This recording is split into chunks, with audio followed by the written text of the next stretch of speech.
structurally, this building, the concrete's actually in really good shape. There are very few areas, minus the stairs, that we're seeing the rebar rusting. The problem with the structure is that it doesn't meet modern seismic code. And we use this for students, so it's fine now. I mean, it's fine. But if we put too much money in it, it trips the switch, and we have to bring everything up to modern code. We talked about that 50% rule over 5 years previously. And so this building is valued at $16 million or something like that. Just to do the bare minimum to bring it up to code would cost $16 million. So, or I'm sorry, to essentially put lipstick on this building, how it should be done, we'd trip that 50% because that would be around $16 million. With the seismic upgrades, with adding an elevator, with replacing the old elevator with a modern elevator. The existing elevator right now, I can't remember what the system is called, but it goes as deep in the ground as it is tall, because it works on a counterweight system. As you can imagine, that's a maintenance nightmare. I'm not sure if you guys have ever talked about preservation of historic elevators, but I guess that could technically be one. Is it worth keeping for the history of it? I don't know, maybe. Is the brand Otis? I don't know the Otis. So it was built in the 50s though, right? Yes. Yeah, I have actually. Obviously the motor and stuff has been replaced, but that counterweight is still there and how it operates. It'll be interesting to record that. Yeah. And document it, you know. Other problems with this building are all the storefronts are original still. So the storefronts are the glass in the doors, which that aluminum in that storefront's about 2 inches at most thick. So An awful lot like this, right? yeah, that's it right there. And so this has a new HVAC system in it. Obviously, the units on the roof are new, but these things now leak like sieves, and Charleston's hot, Charleston's humid, and sometimes what we get is huge moisture issues in these buildings because the system can no longer pull the moisture, the humidity out of the air in these units. So the college, so that's a huge preservation issue there, right? Can these be rehabbed, or do we just need to replace them with modern in-kind lookalikes? Another big question. At what So point are something we presumably crossing with the a line? couple of layers of glass, Correct. and something that can be sealed better. Yeah. But it would make the cross section thicker and the look different too. It would look different, yes. Right. Do you put a different material on the inside that's not seen from the street to prevent the sweating of the metal frame? All of those are questions, but at that point, we've only made it look the same on the exterior, but the interior is all different. Let's see. Other things preservation-wise, it's more modern. The Shepherd's Ferry mural. Many people now think that's more important than the building. That's more worth preserving than the building. So if we renovate this, we got to pay how much, question mark, to then put the mural back up. Is it possible to leave it undisturbed while all this renovation construction work goes on without getting touched? More than likely not. Can you tell what that mural is without knowing in advance what it is? To me, it's just a lot of...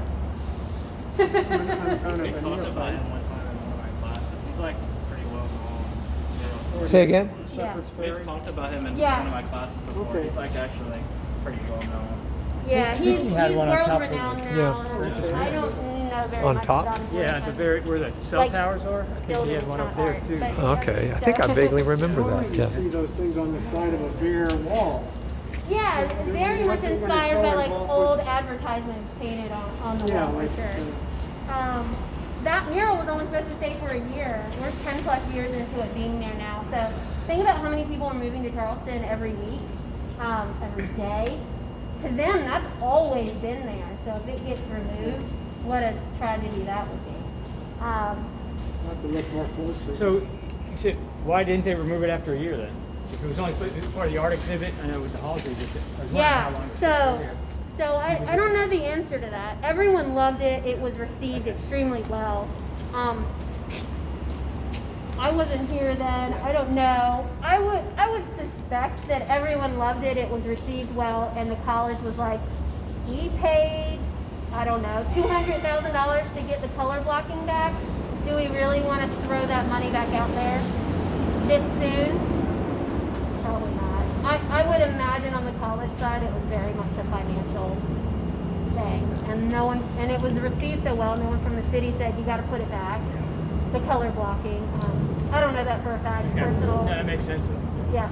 So, I mean, you know, what you're saying is that a lot of the more modern building systems are not in bad shape, but we would need to redo them in order to keep the moisture out of the building. Yes. So what I'm hearing, though, overwhelmingly, as far as the preservation issues on this building and what these students might be able to do for us, is to enumerate the various preservation values here. Mm-hmm. And then looking at that, think about how you might prioritize them. Because something's going to have to change.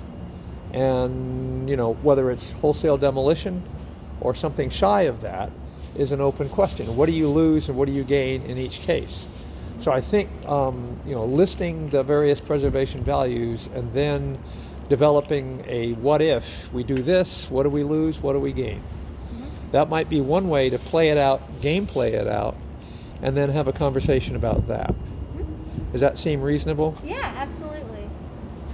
So yeah, overall the structure minus the seismic thing is in good shape.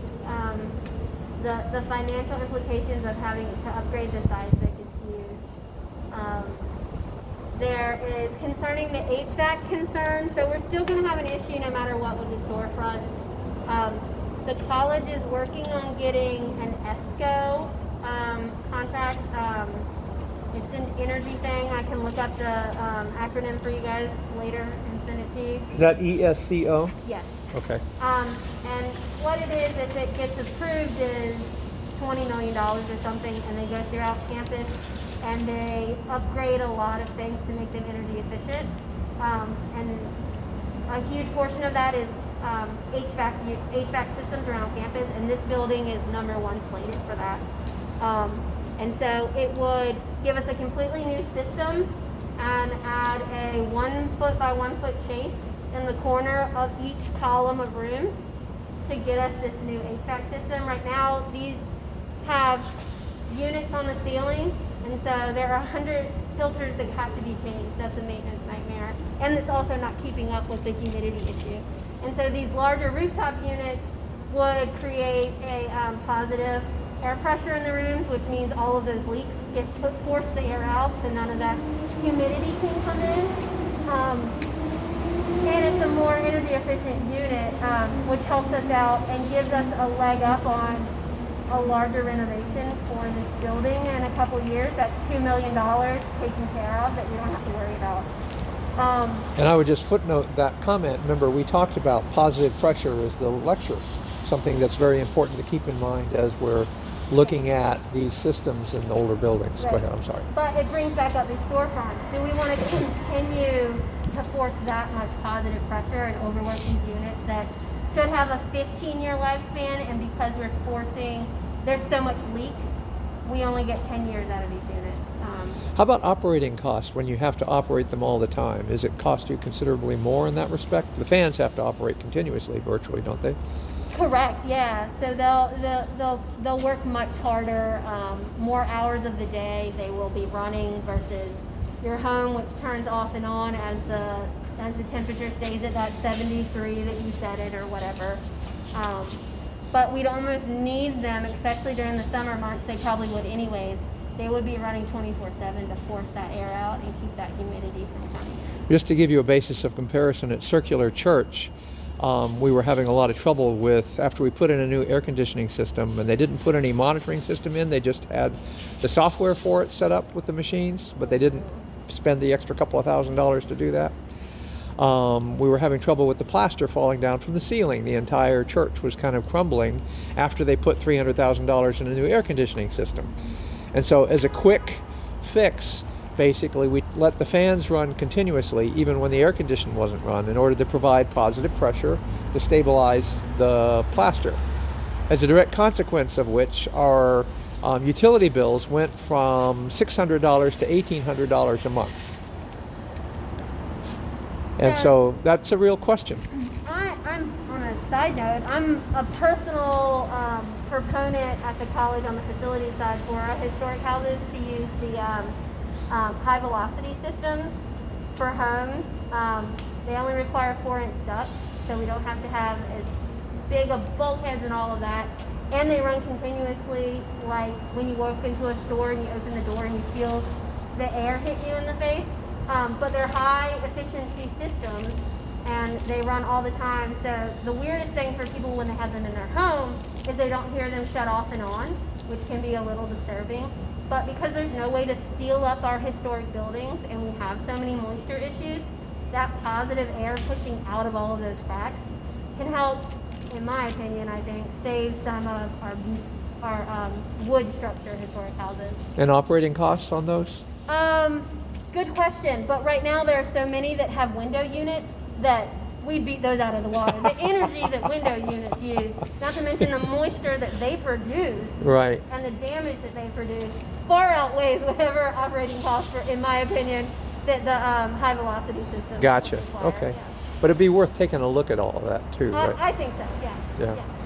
So there's a story for somebody who wants to get into mechanical engineering. And I have had actually a preservation student at Clemson who really did a detailed study of that. Not many people have really looked at that in this kind of environment. Yeah. It's. I would think for homeowners, it's the #1 issue that they Yeah. have. Well, I can get you that thesis. You probably Yeah, I'd have love access see to it. Yeah, I'd love to see it. But the only group that she found that's really supporting that kind of research is the Getty. Uh-huh. And they look at They do tropical a lot. environments in Yeah, particular. Yeah. Awesome. So I'm not sure what else to say about this. Can we get inside one of these spaces and get a feel for it? One of the units. Not well, either that or the storefront.